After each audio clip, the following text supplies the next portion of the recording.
నరేంద్ర మోడీకి సంబంధించిన కులం ఏదైతే ఉందో ఉమ్. అది ఓబీసీ జాబితాలో చేర్చింది కాంగ్రెస్ ప్రభుత్వమే.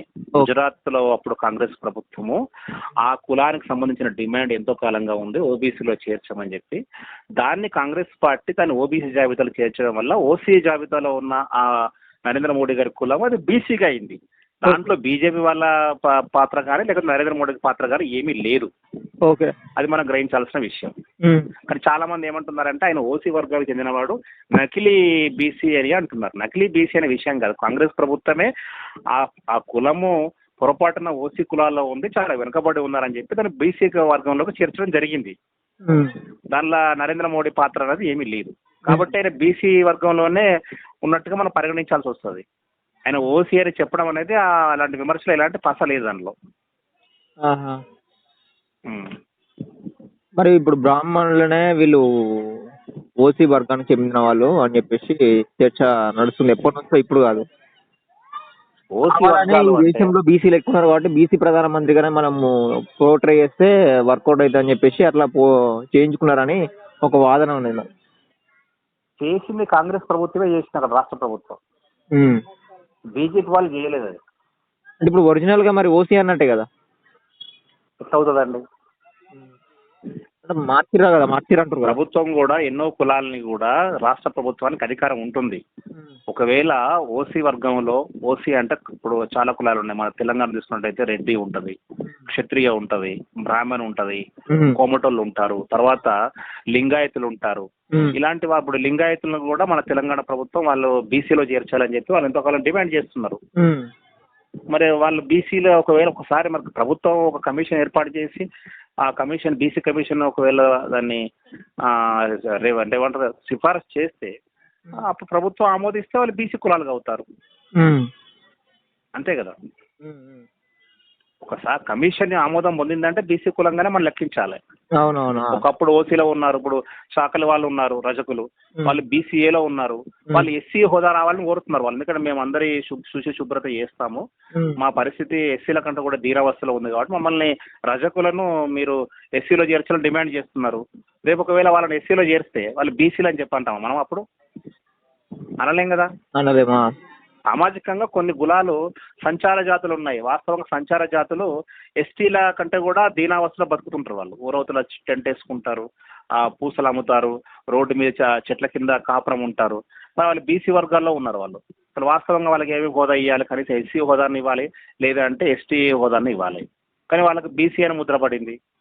ఓకే, అలాంటి జాతుల్ని మనము డిమాండ్ ఉంటుంది, వాళ్ళు డిమాండ్ చేసే అవకాశం ఉంటుంది భవిష్యత్తులో మమ్మల్ని ఎస్సీలుగా గుర్తించండి అని. గుర్తించినంత మాత్రాన రేపు ప్రధానమంత్రి అప్పుడు ఉన్న పాత క్యాస్ట్ అంటే వాళ్ళు అంటే లో లెవెల్ ఉండేదా? ఓసీ వర్గంలోనే ఉంది. కాకపోతే ఏంటంటే ఆర్థికంగా సామాజికంగా వెనుకబడిన కులము. అది ఏ కారణం చేతనో అప్పుడు ఓసీగా గుర్తించబడ్డది అప్పుడున్న పాలకుల చేత. వాళ్ళు ఎంతో కాలంగా మొరబెట్టుకున్నారు మా కులాన్ని బీసీలుగా గుర్తించండి అని. అప్పుడున్న కాంగ్రెస్ ప్రభుత్వం దాన్ని బీసీగా గుర్తించింది. దాని నరేంద్ర మోడీ పాత్ర ఏముంది అందులో? ఆ నిర్ణయం తీసుకుంది కూడా బీసీ, అది అక్కడున్న కాంగ్రెస్ ప్రభుత్వమే కదా. ఒకవేళ బీజేపీ ప్రభుత్వం ఉండి ఆ నరేంద్ర మోడీకి సంబంధించిన కులాన్ని బీసీ కులములుగా మారిస్తే అప్పుడు మనం దీని వెనక కుట్ర ఉందని భావించవచ్చు. అలాంటిది ఏం జరగలే కదా. బీజేపీ అంటేనే బ్రాహ్మణులు వాళ్ళని చేతుల్లో ఉంటుంది, వాళ్ళు ఇస్తారు, వాళ్ళ చేతుల్లో మనం ఏంది, మన మన ప్రజల బట్టి మనకు మెజారిటీ బట్టి పదవి ఇవ్వాలి కదా అంటున్నాం మరి ప్రజలు. బీజేపీ బ్రాహ్మణ్స్ అనేది అదొక భ్రమ. ఇప్పుడు చెప్పాలంటే కాంగ్రెస్ లో మొత్తం అంతా కూడా బ్రాహ్మణ్సే. నెహ్రూ బ్రాహ్మణుడు, తర్వాత వాళ్ళ కులమంతా కూడా పరంపర, వాళ్ళు చేసిన రాష్ట్రపతులు కూడా బ్రాహ్మణులే. ఇప్పుడు మనకి ప్రణబ్ ముఖర్జీ ఉన్నారు, ఆయన ఏ క్యాస్ట్? బ్రాహ్మణుడు, పశ్చిమ బెంగాల్ బ్రాహ్మణ్. అంతకుముందు మరి ప్రతిభా పాటిల్, బహుశా నాకు తెలియదు, ఆమె కూడా ఉన్నత సామాజిక వర్గానికి చెందిన వ్యక్తి గాని చెప్తారు. మరి ఇప్పుడు ద్రౌపది ముర్ము కావచ్చు, రామ్నాథ్ కోవింద్ కావచ్చు, మరి ఎస్టీ వర్గానికి చెందిన వాళ్ళు కదా. మరి వారెట్లా బ్రాహ్మణ్స్ అవుతారు? హిందుత్వం అనేది ఏంటంటే హిందూ గ్రంథాల మీద గౌరవాన్ని ఉంచడము, హిందూ సంప్రదాయాలకు విలువనివ్వడము, అంతేగాని బ్రాహ్మణులుగా బతకమని కాదు. బ్రాహ్మణుల యొక్క నడవడిక కానీ వాళ్ళ యొక్క ఆచార వ్యవహారాలు పూర్తిగా వేరుగా ఉంటాయి. మరి అలాంటి ఆచార వ్యవహారాలు పంచగట్టుకోండి లేకపోతే సంధ్యావందనం చేయండి అని ఎక్కడ చెప్తుంది బీజేపీ? సంప్రదాయాలను గౌరవించమని చెప్తుంది అంతే కానీ ఇది బ్రాహ్మణుల పార్టీ అనేది ఎందుకు అక్కడ చెప్తున్నారు? వాళ్ళు కూడా అంబేద్కర్ని గౌరవిస్తున్నారు, వాళ్ళు కూడా రిజర్వేషన్లు సమర్థిస్తున్నారు. సామాజికంగా అన్ని సమీకరణాలకు సమాన విలువలు ఇస్తూ వచ్చారు. అక్కడ ఏంటంటే మన హిందుత్వం అంటే జీవన విధానము సమానం చేస్తున్నారు. కానీ మరి ఇప్పుడు అసలైన పదవి మరి ఎవరి మెజారిటీ ప్రజలు ఉంటే వాళ్ళకి ఇవ్వాలి కదా అని అంటున్నారు. అదేనండి, ఇప్పుడు బీసీ వర్గానికి మీకు ప్రధానమంత్రి పదవి వచ్చింది. ఆ బీసీ నాయకుడు తన సత్తా చూపారు కదా.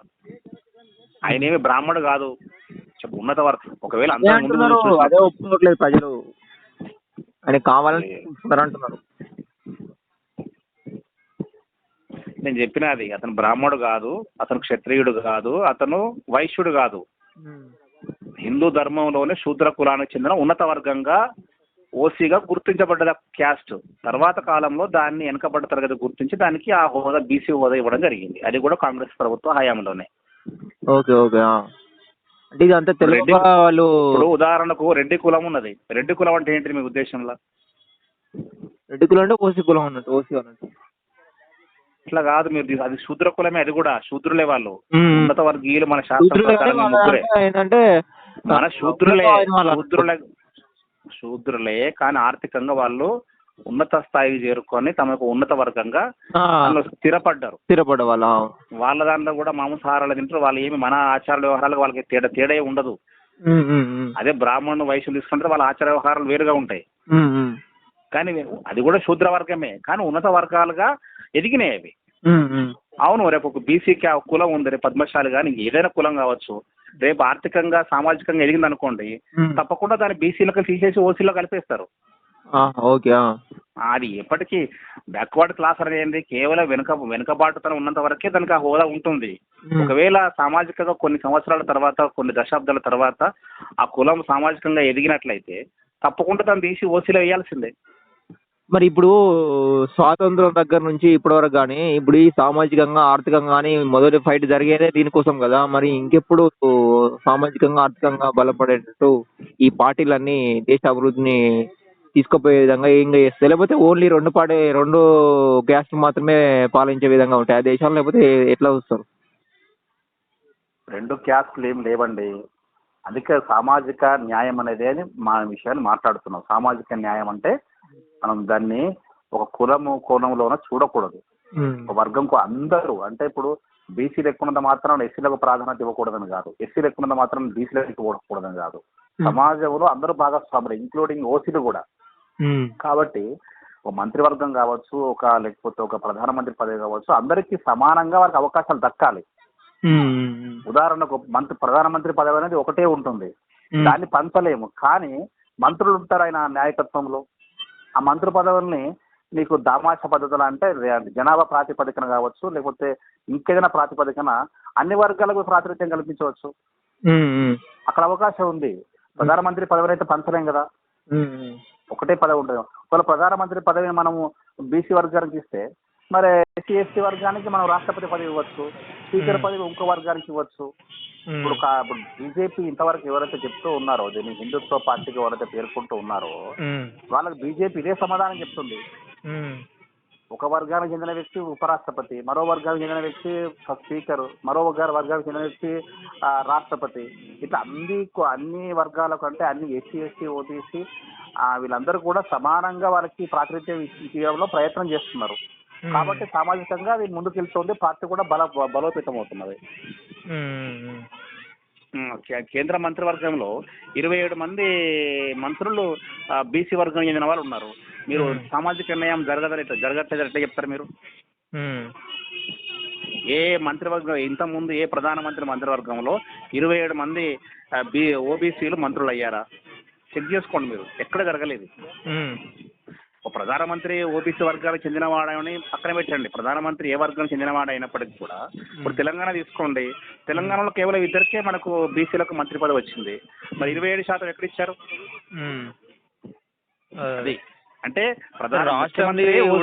ముఖ్యమంత్రి ఓసీ, అదేవిధంగా కనీసం ముఖ్యమంత్రి సరే ఆయనకు ప్రతిభా పాఠవాలు ఉండవచ్చు, లేదంటే చరిష్మా ఉండవచ్చు, పార్టీని ముందు నడిపించారు కాబట్టి అది ప్రత్యేకంగా భావించి అది నాయకత్వ పటిమ ఆధారంగా ఇచ్చి ఉండవచ్చు. కానీ మంత్రి పదవులు ఇచ్చి కేటాయింపుల్లో అందరికీ సమప్రాధాన్యత ఇవ్వచ్చు కదా.